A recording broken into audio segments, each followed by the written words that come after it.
In this question, we're going to find the derivative of the product of two functions. So our formula for this is dy dx, or just the derivative of y, right? If you like, we can even write that as y prime, same thing, is equal to, and then it's f times g prime plus g times f prime. Okay. So now what I like to do is actually like label what I'm calling like my f function and my g function. So in this case, this would be my f and this would be my g. Okay. So let's write this one more time. So we've got y. We've got y is equal to x squared plus 2 and then x cubed minus 5x. And like I just said before, we're going to say that this is my f and this is my g function. So for the most part, like you'll get pretty quick at this, but what's handy for now is why don't we actually just kind of like clearly label the derivatives of f and g as well, just so that they're like readily available. So let's do that. So if you want, just like maybe somewhere on the side here, we can say, okay, well, f prime. Okay, what is f prime equal to? Well, f prime, like this was f, right? So if we just take the derivative of f, then that is 2x, right? Just bring the 2 down, and then there's derivative of 0 for the constant there, right? Okay, easy enough. And then g prime. So g prime, so bringing the 3 down, so we get 3x squared minus 5. Okay, good to know. So now whenever we have to throw in an f for a g, we just know it offhand. So let's do that now. So we'll say, okay, y prime, or dy dx, you'll see it written in different ways, is equal to, so then just kind of follow our equation now. So f, so our equation f was x squared plus 2, and then g prime, so g prime was this one, 3x squared minus 5, and then plus g was x cubed minus 5x, and then f prime was 2x. So now that is my derivative, but it's pretty messy, right? So the last thing we should do is expand everything all out and then collect like terms.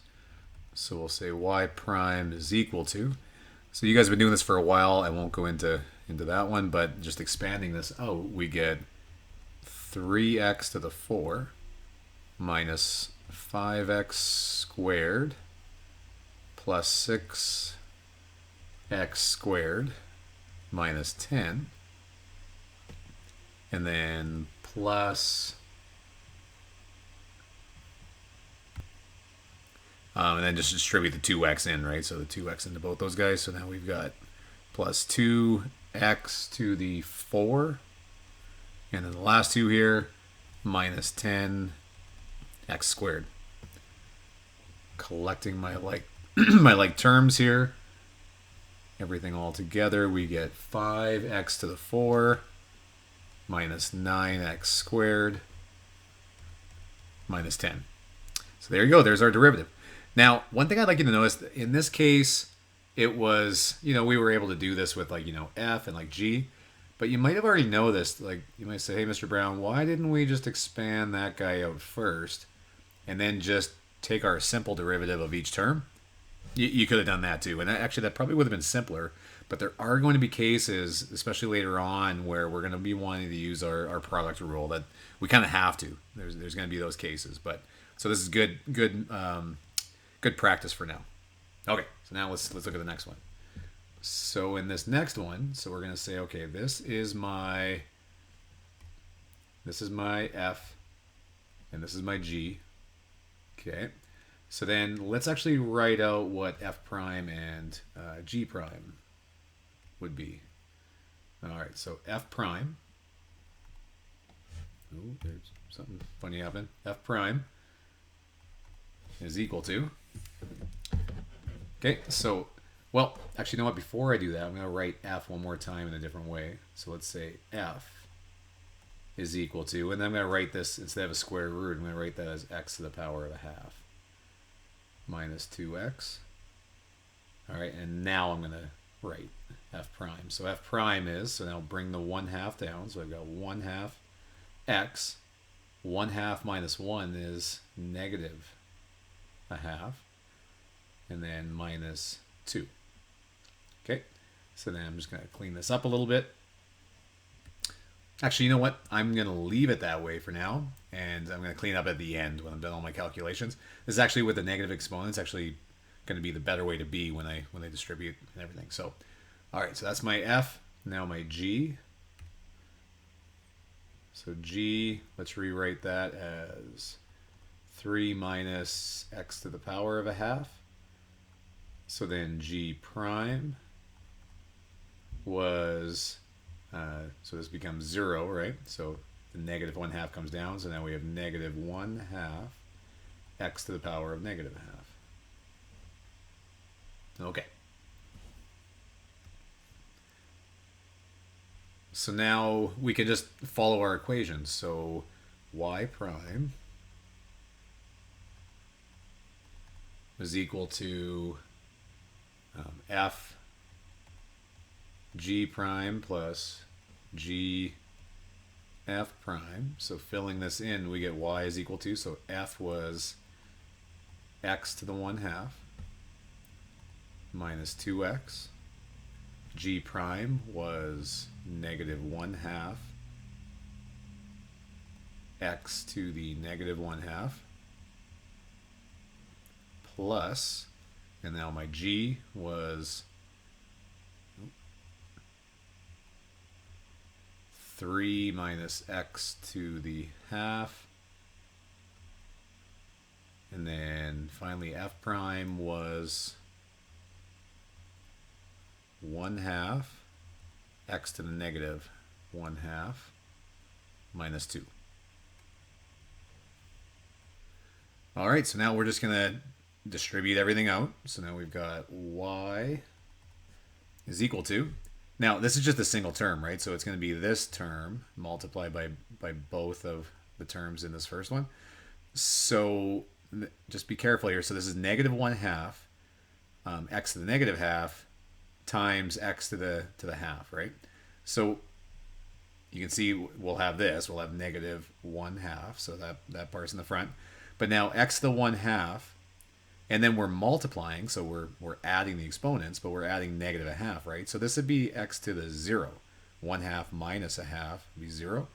So this just becomes just 1/2. Okay, and then moving on to the next one. So now we've got x to the 1/2 times, sorry, I mean negative 1/2 x to the negative half times this negative 2x, right? So with that one, that's going to be negative 2 times negative a half. That becomes just 1, right? And negative times negative, so it's a positive now. So positive 1. And now this is going to become x to the power of, and we got 1 plus negative a half. So this is really like 1 minus a half. Like 1 minus a half is what we're after here, which would be like 2/2 minus a half. So this ends up being just another half again. So x to the half.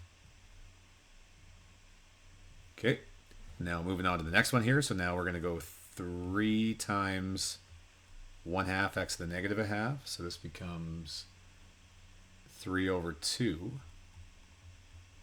So 3/2 x to the power of, and we've got, oh, sorry, and then this is just this part still, right? X to the negative 1/2. All right, and then 3 times negative 2 is negative 6. And now we've got negative 1/2 times, or sorry, this negative x to the 1/2 times 1/2 x to the negative a half becomes negative 1/2.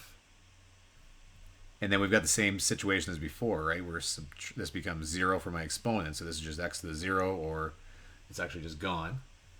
And then plus, and then lastly, we've got positive, because negative times a negative is positive, 2x to the half. So let's go ahead and collect some like terms here. So with our constant values, I've got three of them. I've got this negative a half and this negative a half and negative 6. So negative 1/2 minus a half, that's actually negative 1, right? So then negative 1 minus 6. So for my constant values, I'm at negative 7.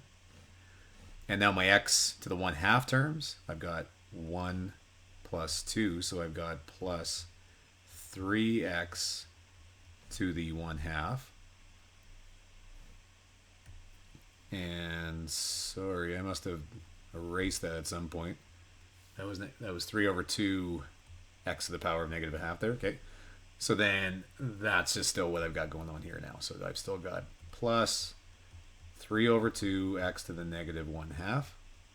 And now I'm just going to get rid of the fractional exponents. So let's write this again now as negative 7. And this is the same thing as 3 times the square root of x, just rewriting that as a radical. And then with this one, so negative 1/2, so that just means I'm going to have the square root of x, but it's going to be down in the denominator. So let's write it this way. The only thing I have in the numerator is this 3, and then down in the denominator I've got a 2, and now also this square root of x.